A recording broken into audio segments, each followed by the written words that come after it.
Сәлем, YouTube'да қарапайым экономика арнасы. Жеке бизнес бұл кез келген жұмысшының арманы. Алайда бизнеске қолайлы орта барлық елдерде бірдей емес. Кей елдер үшін экономиканың басты қозғаушы күші шағын және орта бизнес өкілдері, ал енді бір елдерде бизнеске заң мен тыйым салынған. Біздің елімізше бизнеске қаншалықты қолайлы ел екен? Осы сұраққа қарапайым экономикалық тілмен және қызықты ақпараттарды факт ете отырып жауап береміз. Видеоны соңына дейін көріңіз, себебі бұл шынымен де қызық. Сонымен Қазақстан бизнеске қаншалықты қолайлы ел? Бұл сұраққа жауап беру үшін еліміздегі бизнес сфераның плюстері мен минустарын тізіп шығайық. Әрине минустарынан бастаймыз, не дегенмен де жаңа болсын, ескі болсын, бұл Қазақстан ғой. Бірінші минус бұл елімізде орта таптың жоқтығы, яғни орташа табысты адам елімізде аз.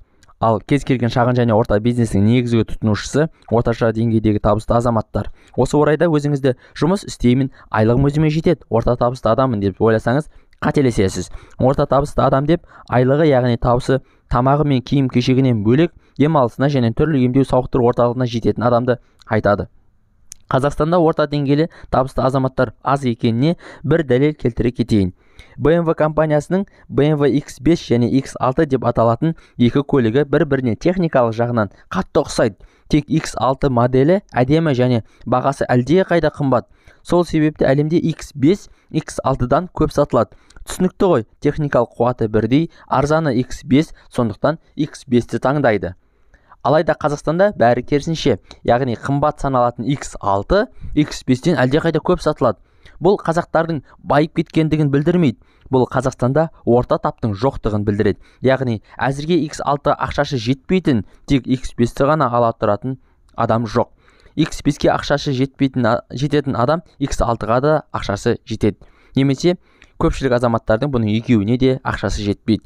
Ал бұл шағын және орта бизнеске қалай әсер етуі мүмкін? Бәрі оңай. Кез келген бизнес тұтынушы табысына қарай икемделе қызмет жасайды.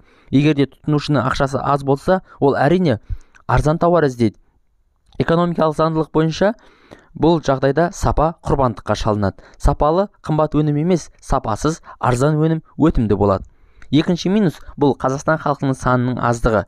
Дүниежүзілік банк зерттеуі бойынша Қазақстанда құны $1 дейінгі тауар өндіру шағын және орта бизнес үшін тым қатерлі. Себебі Қазақстан халқының саны аз және тым шашыраңқы орналасқан деп келтіреді. Түсіндірейік, $1 яғни 420 теңге. Тіпті бұл тауардың 50% құны таза табыс деп есептелгенде, біз 200 теңге табыс табамыз. Сонда бізге айына 200 мың теңге табыс табу үшін мұндай заттың мыңын сатуымыз керек. Халық саны аз Қазақстан үшін бұл сан өте көп.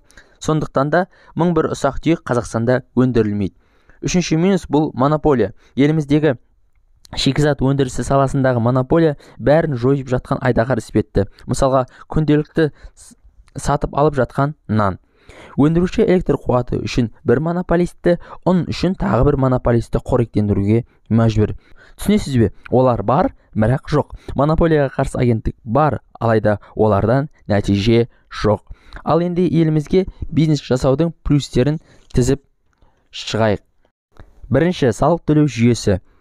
Бізде салық аз деп айтудан аулақпыз, алайда оны төлеу жүйесі оңай. Бизнесіңізден миыңыз ашып келіп, кешкі ас үстінде қолыңызға телефон алып, ай сайынғы салығыңызды төлеп тастай аласыз.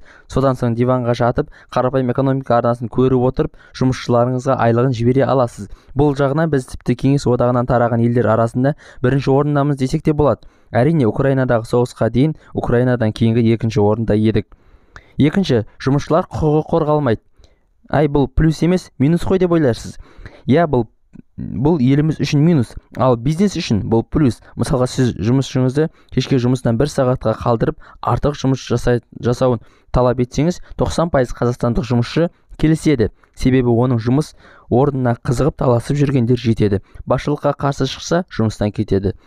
Ал оның орнына басқа жұмысшы табу тіпті де қиын емес. Бос сөз болып көруі мүмкін, алайда бизнес үшін бұл маңызды, яғни жұмыс берушінің айтқаны заң.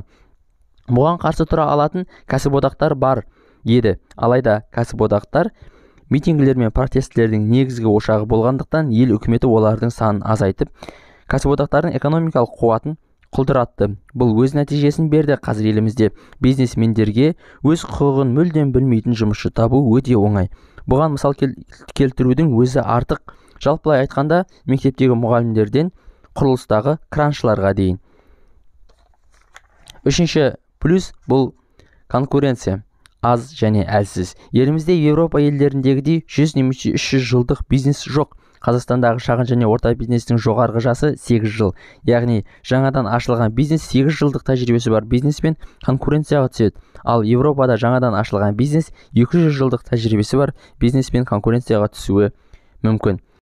Қарапайым экономика арнасына тіркеліңіз, себебі біз пайдалы контент жасаймыз. Арнамыздағы басқа да қызықты видеоларды көріңіз.